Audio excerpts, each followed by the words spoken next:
Κάκαρες, αριστερά Παρασκευόπουλος, δεξιά Χατζηφουμπάς.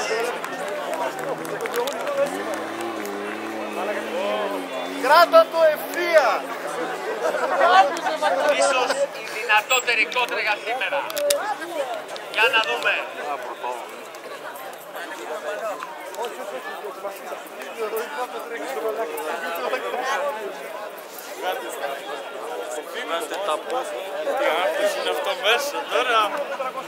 Λοιπόν, εδώ είστε οι πιο πολλοί Ιαπωνέζοι ή Γερμανοί?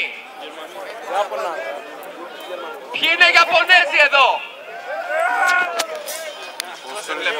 Γερμανοί ποιοι είναι εδώ ρε? Πάμε ξανά. Όσοι είναι Ιαπωνέζοι να σηκώσουν το χέρι.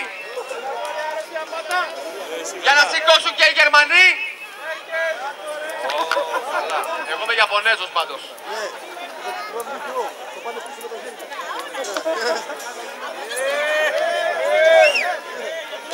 Ωραίος ο Ιάπωνας.